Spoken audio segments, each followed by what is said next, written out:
Primera de Juan 4:20 dice: si alguno dice yo amo a Dios y aborrece a su hermano, es mentiroso.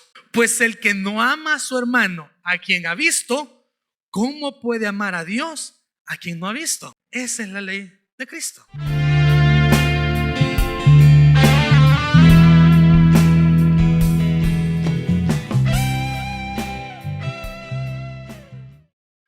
A ver, durante las últimas semanas, hermanos, hemos venido aprendiendo sobre cómo ser familias fuera de serie.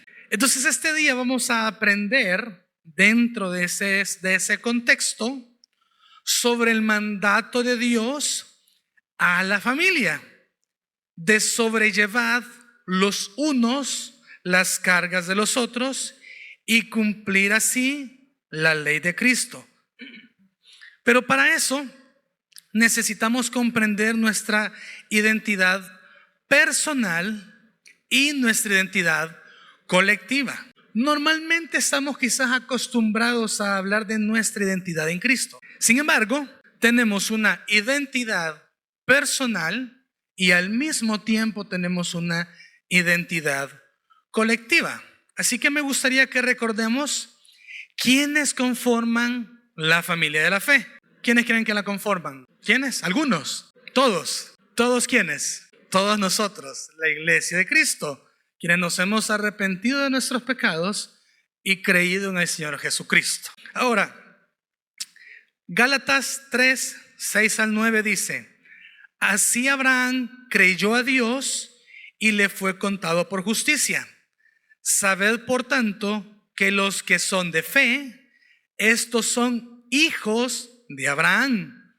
Y la escritura, previendo que Dios había de justificar por la fe a los gentiles, dio de antemano la buena nueva a Abraham, diciendo: en ti serán benditas todas las naciones, de modo que los de la fe son bendecidos con el creyente Abraham. Y esto es bastante importante y bastante, diría yo, asombroso. Porque cuando Dios le hizo el pacto con Abraham, que es lo que conocemos como el pacto abrahámico, Dios le dijo a Abraham que tendría una gran descendencia y que a través de su descendencia serían benditas todas las naciones. Y saben de que la palabra en el griego, traducida del hebreo, que se utiliza no es descendientes, sino se utiliza la palabra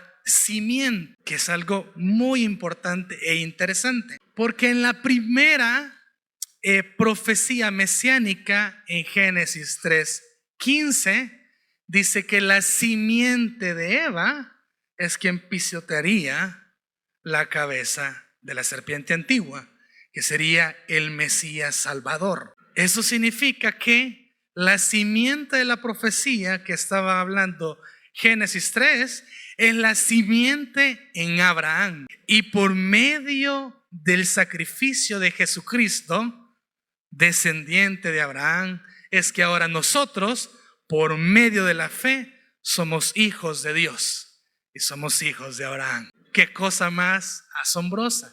Porque entonces eso nos hace entender que nuestra identidad como persona únicas, somos hijos de Dios, pero al mismo tiempo nuestra identidad colectiva, somos parte de una gran familia. ¿Qué es esta familia de la fe?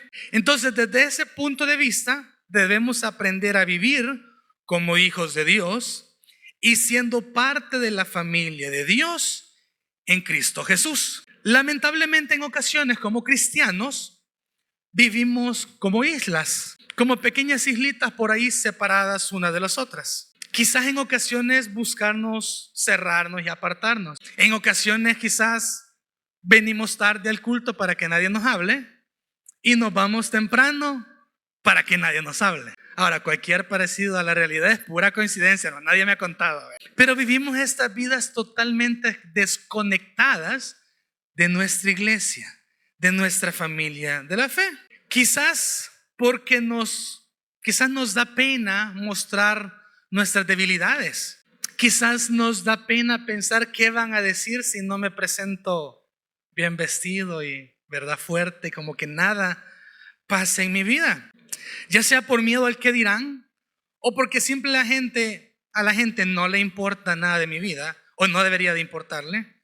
Quizás esto pasa por nuestra mente. Pero les pregunto, hermanos, ¿creen ustedes que los miembros del cuerpo de Cristo, o sea, la iglesia, deberían vivir vidas totalmente aisladas y desconectadas de la iglesia? ¿Creen que ese es el diseño de Dios? Totalmente apartados unos de los otros. Romanos 12, 4, 5 dice: porque de la manera que en un cuerpo tenemos muchos miembros, pero no todos los miembros tienen la misma función. Así nosotros, siendo muchos, somos un cuerpo en Cristo y todos miembros los unos de los otros. En otras palabras, todos somos partes uno. Es como que yo dijera que cuando veníamos para la iglesia con mi esposa, mi pierna derecha decía: no, Vladi, la verdad es que no quiero ir, me quedo aquí en la casa. Ustedes váyanse. O cuando preparaba el mensaje, que mis ojos dijeran: la verdad es que ya estoy cansado de leer. Sigan ustedes, yo me voy a poner a dormir un ratito. Como que no tendría un poquito de sentido eso, ¿verdad? Porque todas las partes de nuestro cuerpo funcionan y sirven en una unidad. Así es la iglesia. Entonces, comprendiendo un poco más sobre nuestra identidad personal, que es: somos hijos de Dios, adoptados por medio del sacrificio de Jesucristo. Ahora pues somos parte de la familia de Dios, y nuestra identidad colectiva es que somos hechos hijos de Abraham por medio de la fe. Una sola familia en Cristo Jesús. Con ese contexto y teniendo en claro nuestra identidad colectiva, vamos a entrar al texto de ahora. Acompáñenme a Gálatas 6. Vamos a leer Gálatas 6, 1 y 2.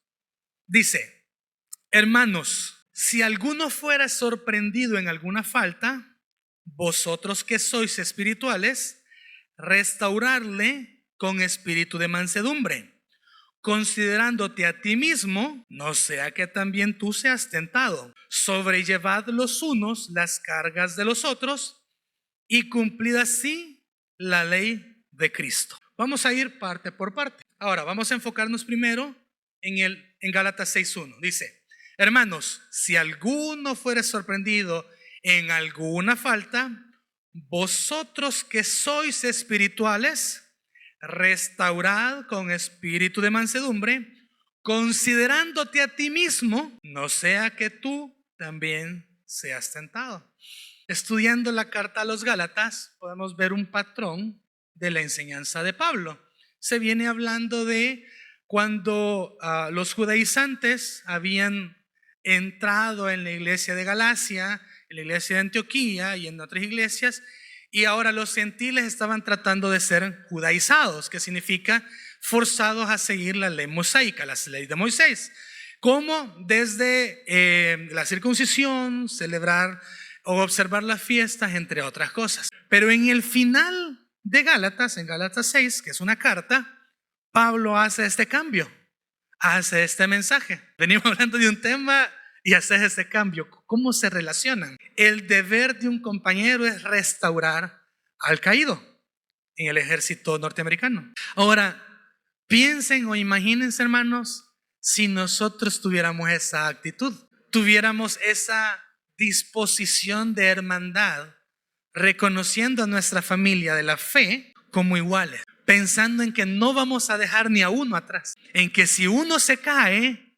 le restauraremos. ¿No creen que funcionaría diferente? Ahora, lamentablemente en la iglesia olvidamos nuestra identidad como cuerpo de Cristo y olvidamos que la familia de la iglesia es la familia nuestra en la fe en Cristo Jesús, y esto automáticamente o como resultado causa un desinterés o una desconexión con nuestra familia de la fe. Y cuando uno de nuestros hermanos ha caído, Dios en su sabiduría ya nos ha permitido estar ahí para que lo restauremos. En la sabiduría de Dios, Dios nos ha dejado a cada uno de nosotros para restaurar. El concepto restaurar es el proceso de reparar, renovar o volver a poner algo en el estado, condición o estima que tenía antes. Esto viene del latín restauraré o volver a poner en pie. Esto es interesante porque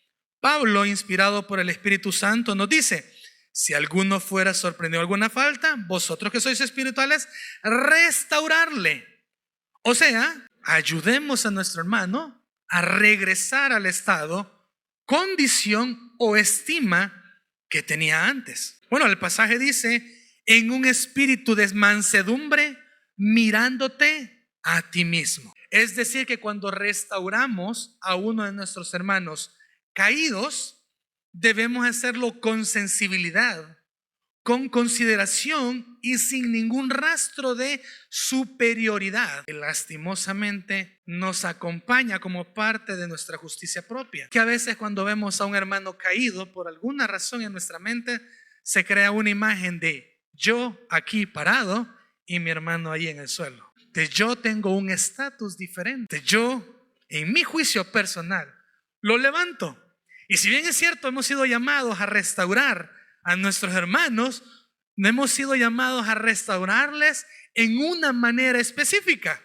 ¿En qué manera específica? En un espíritu de mansedumbre, mirándote a ti mismo en ello. Y es muy interesante porque es una cualidad o condición de ser manso. Hace referencia a la docilidad, suavidad, benignidad en el carácter o en el trato.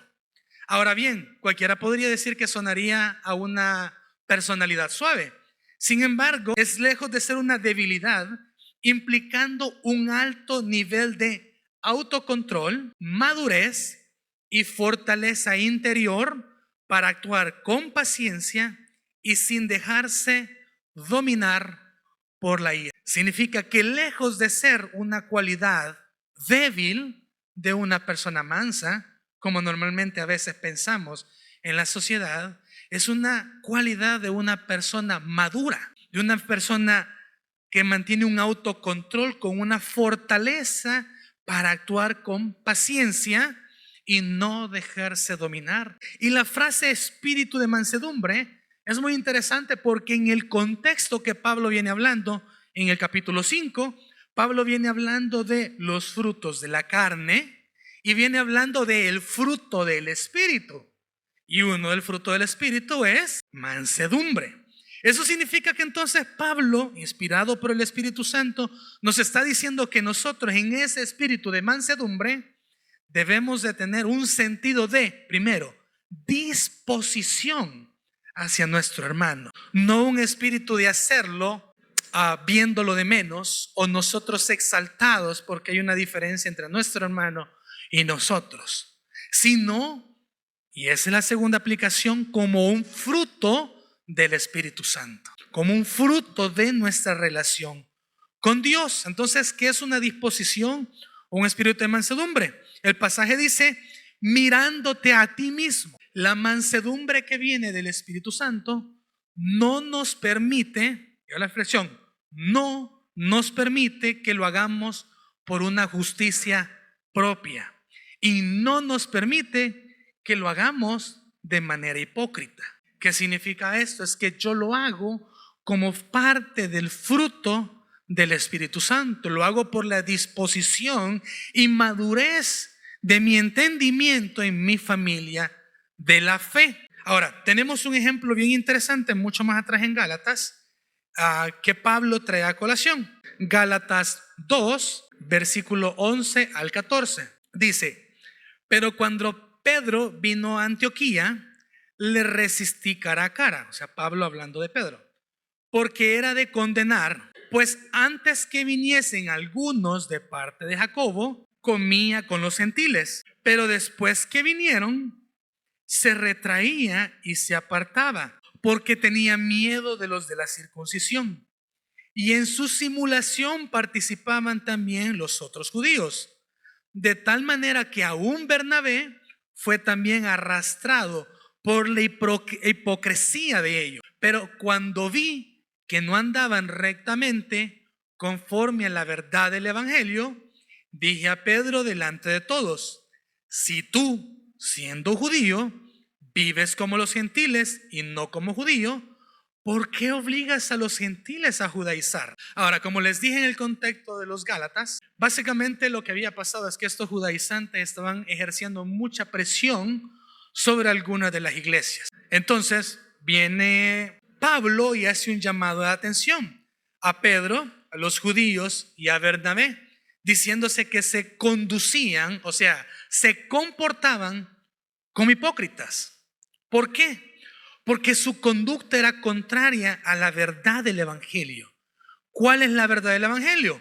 El evangelio nos enseña que todos hemos sido hallados pecadores. Eso significa que nadie está por encima de los demás y que delante de Dios no hay ninguno mejor que el otro, sino que si en algún momento, hermano, usted considera que algo bueno existe en usted, que piense que eso es por pura gracia de Dios. Es un regalo de Dios. Porque si pensamos de manera contraria, entonces estamos diciendo que Cristo murió en vano. Bueno, Gálatas 2:21 dice: no desecho la gracia de Dios, pues si por la ley fuese la justicia, entonces por demás murió Cristo. Eso significa que si usted considera, hermano, que hay algo bueno en usted, y eso algo bueno considera que no es por gracia de Dios, entonces pues está diciendo que Cristo murió en vano. Sin embargo,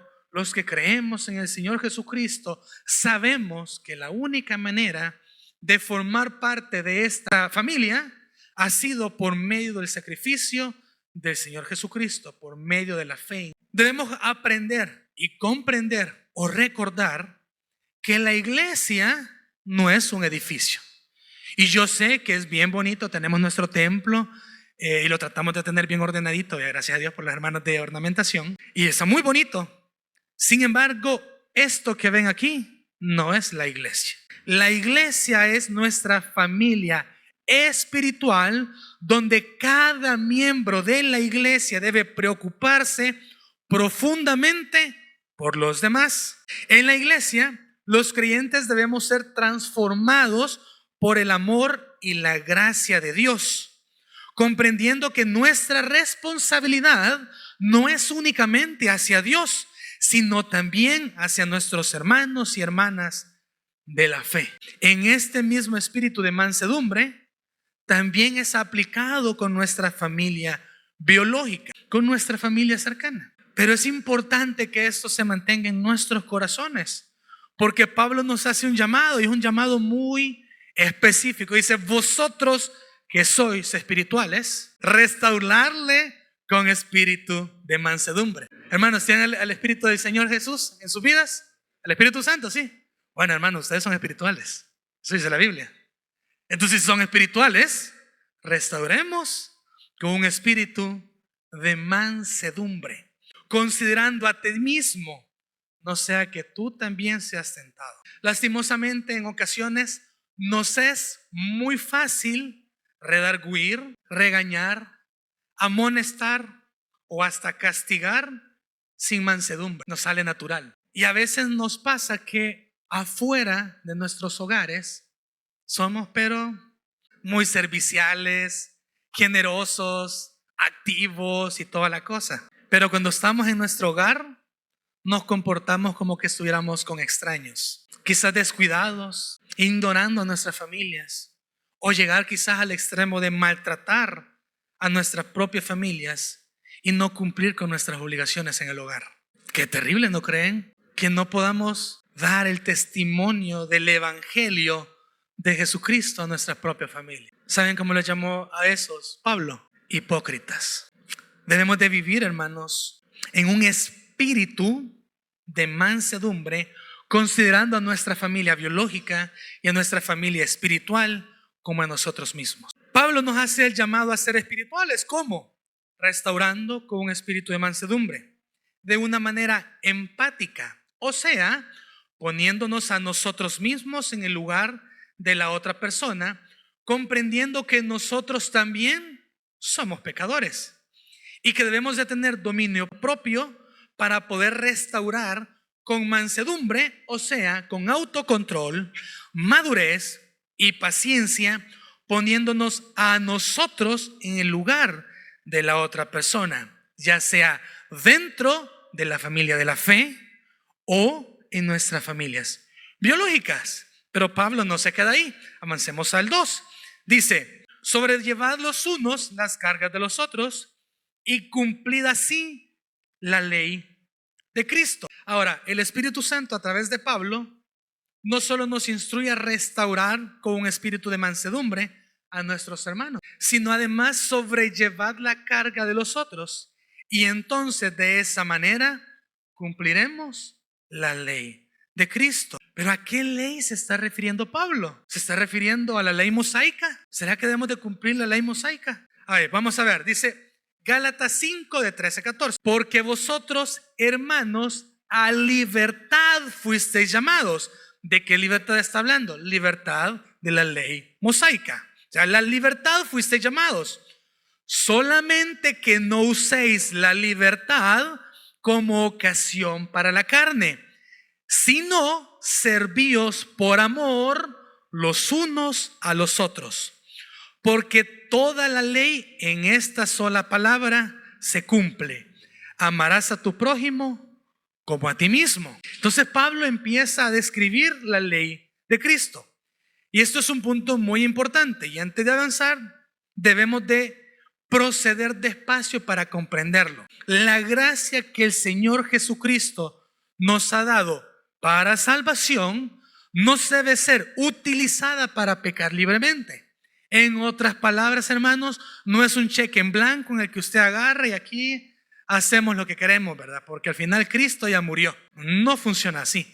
Esa no es la libertad que tenemos en Cristo. Ahora bien, la libertad que tenemos debe ser utilizada para guardar la ley de Cristo. Juan 14:15 y en el 21 dice: si me amáis, guardad mis mandamientos. Y en el 21 dice: el que tiene mis mandamientos y los guarda, ese es el que me ama. Y el que me ama será amado por mi Padre, y yo le amaré y me manifestaré a él. Entonces con eso podemos tener claro que sí existe una ley de Cristo. Lo que debemos definir es qué ley es a la que Cristo se refiere. ¿Será que es la ley mosaica? ¿Será que esa es? ¿Cuáles son los mandamientos de la ley de Cristo? Mateo 22, 37, 39. Dice: Jesús les dijo: amarás al Señor tu Dios con todo tu corazón y con toda tu alma y con toda tu mente. Este es el primer y grande mandamiento. Y el segundo es semejante: amarás a tu prójimo como a ti mismo. Estos son los dos mandamientos de la ley de Cristo. Graciosamente es que de estos dependen la ley mosaica y los profetas. Entonces, podemos concluir que el amor al prójimo es el termómetro que tenemos para nuestro amor con Dios. Primera de Juan 4:20 dice: si alguno dice yo amo a Dios y aborrece a su hermano, es mentiroso. Pues el que no ama a su hermano a quien ha visto, ¿cómo puede amar a Dios a quien no ha visto? Esa es la ley de Cristo. ¿Usted quiere saber qué tanto ama a Dios? Su termómetro es qué tanto ama a su hermano. Entonces Pablo, por la inspiración del Espíritu Santo, nos instruye a sobrellevar las cargas de los otros. Pablo no es que ahora está hablando de un segundo tema. Una cosa es restaurar y otra cosa es llevar la carga. No. Pablo continúa hablando de la restauración, pero de una manera más profunda, en que no únicamente vamos a restaurarle mandándole consejitos, vea, por WhatsApp, que ahora es bien famoso eso, mandándole el versículo del día, vea. No digo que no lo hagan, hermanos. Sin embargo, sobrellevar la carga de los otros va mucho más allá.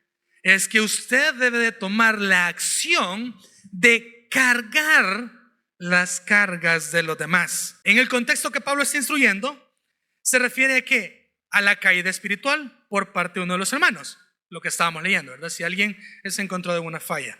Sin embargo, el término sobrellevad es una palabra que tiene su origen en el griego, que significa tomar para llevar, o tomar para soportar, o ponerse sobre uno mismo algo para ser llevado, o soportar lo que es gravoso. Entonces lo que Pablo está diciendo es que si alguien es encontrado en una falta, nosotros que somos espirituales hay que ayudar a restaurar con un espíritu de mansedumbre, considerándonos a nosotros mismos como iguales a Él, y entonces sobrellevando esta carga los unos de los otros. Ahora bien, no digo que no hay que orar.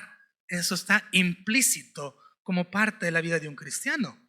No digo que no hay que compartirle un versículo bíblico, pero la vida de un cristiano es acción. La vida de un cristiano es llevarlo a la práctica. Y desde esta perspectiva que Pablo nos está dando, es que nosotros debemos de tomar esa carga del hermano, llevarla con ellos. No es que mal esté pasando al hermano, pobrecito, ni modo, ¿eh? No. Nos llama a llevar la carga de él, la carga de ella. Esto debe llevarnos a comprender la importancia de comprender nuestra identidad dentro del cuerpo de Cristo, la familia de la fe. Entonces, no vernos como desconocidos, sino como familia, siendo restauradores de nuestros hermanos, siendo guiados por el Espíritu Santo.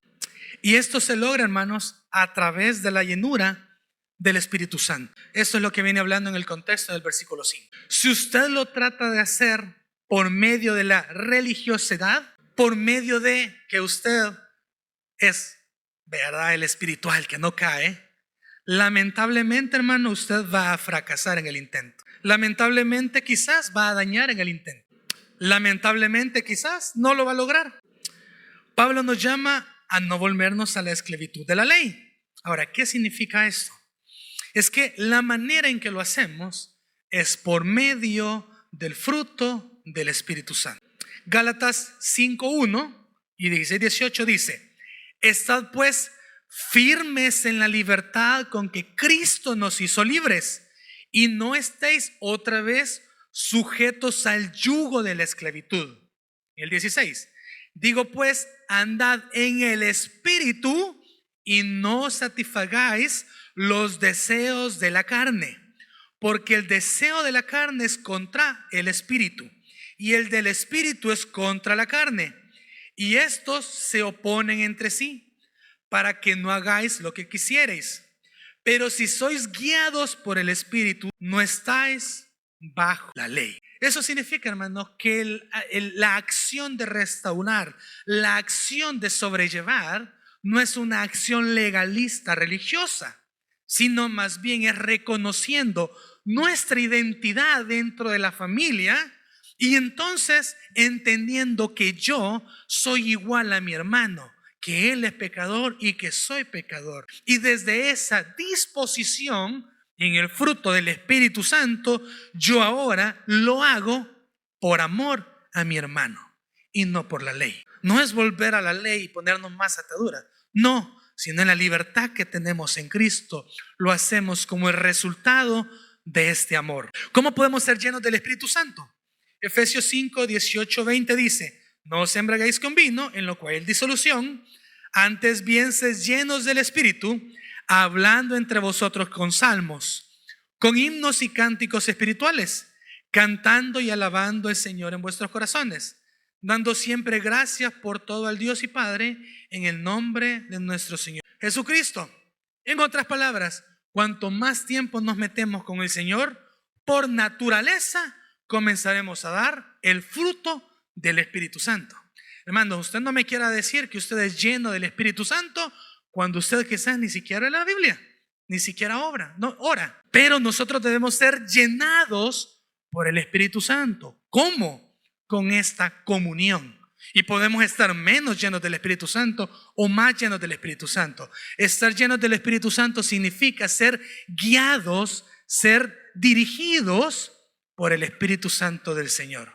Y cuando somos guiados y dirigidos por el Espíritu Santo del Señor, entonces veremos el fruto del Espíritu Santo, que habla Gálatas 5:22, dice: mas el fruto del Espíritu Santo es amor, gozo, paz, paciencia, benignidad, bondad, fe, mansedumbre, templanza.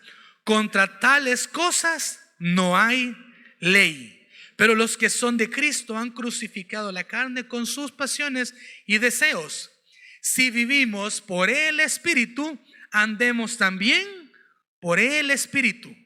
No nos hagamos vanagloriosos, irritándonos unos a otros, envidiándonos unos a otros. Por consecuencia, cuando llevamos las cargas de los otros, cumplimos así la ley de Cristo, siendo libres de la ley mosaica, viviendo bajo el nuevo pacto que es en Cristo Jesús, no utilizando nuestra libertad para pecar, sino para cumplir los mandamientos de la ley de Cristo.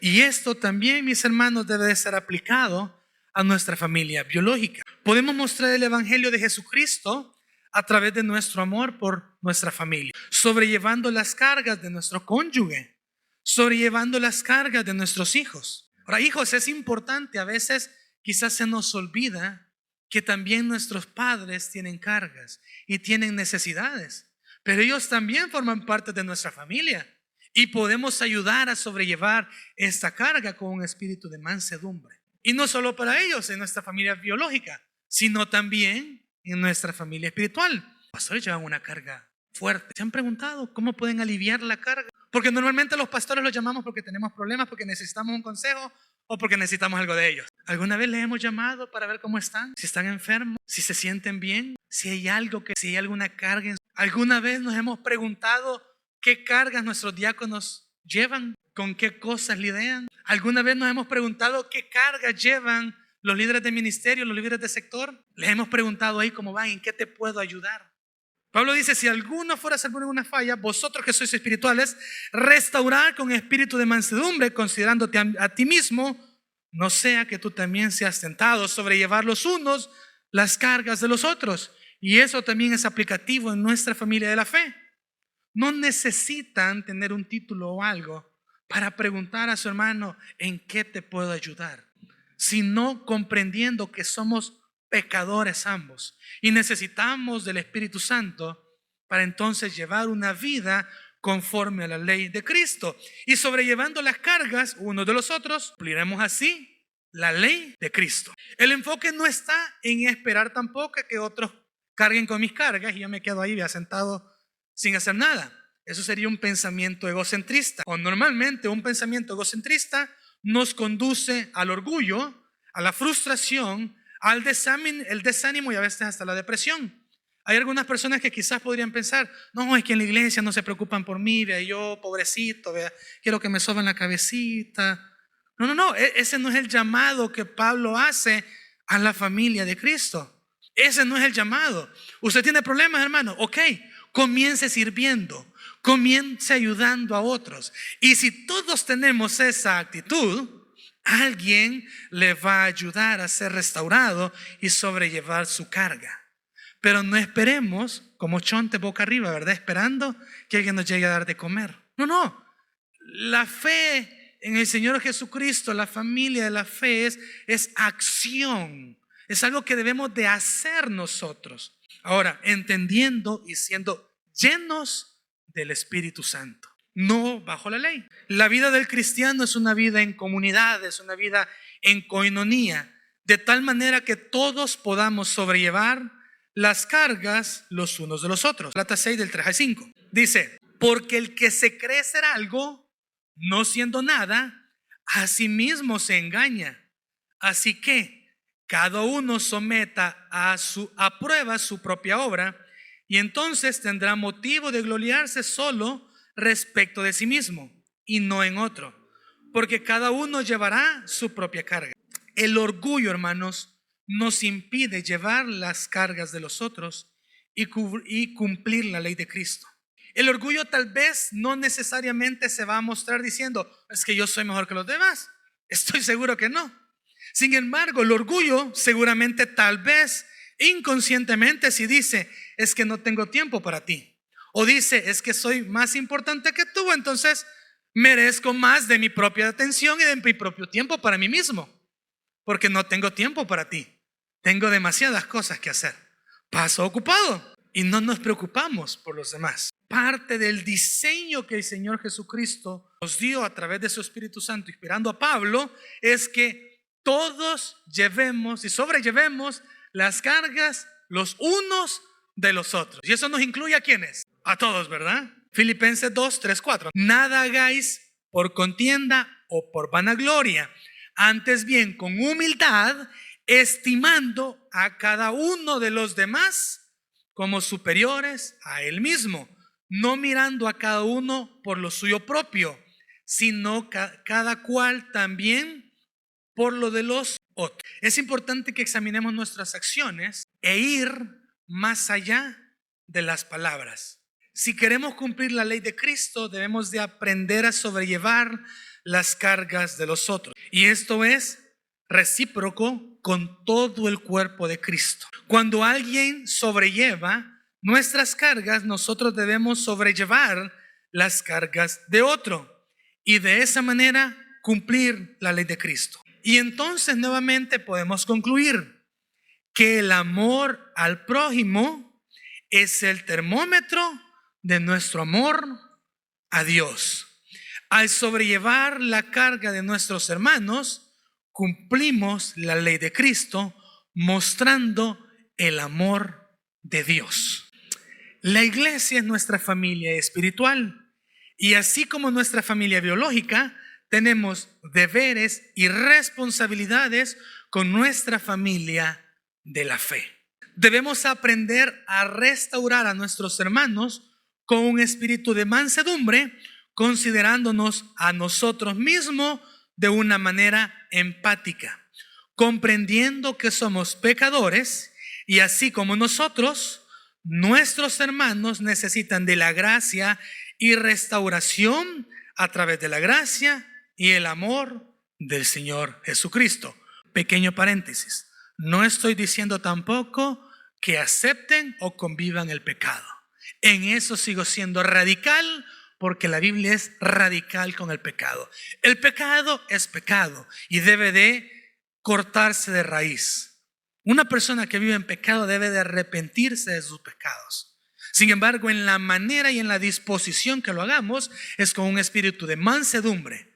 Y eso no significa ser débiles o hacerlos así todos aguados, ¿verdad? No. Se trata de, en nuestra madurez que tenemos en Cristo, lo hacemos con templanza, con firmeza, con amor, considerándolos como iguales a nosotros. Tercero, debemos sobrellevar las cargas los unos de los otros y así cumplir la ley de Cristo, siendo llenos del Espíritu Santo para perfeccionar y edificar el cuerpo de Cristo, hasta que todos lleguemos a la unidad de la fe y del conocimiento del Hijo de Dios, a un varón perfecto, a la medida de la estatura de la plenitud de Cristo.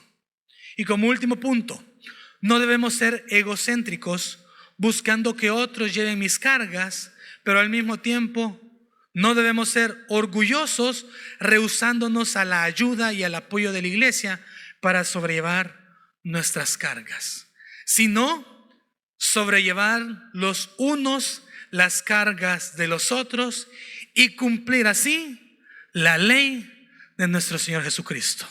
Oremos.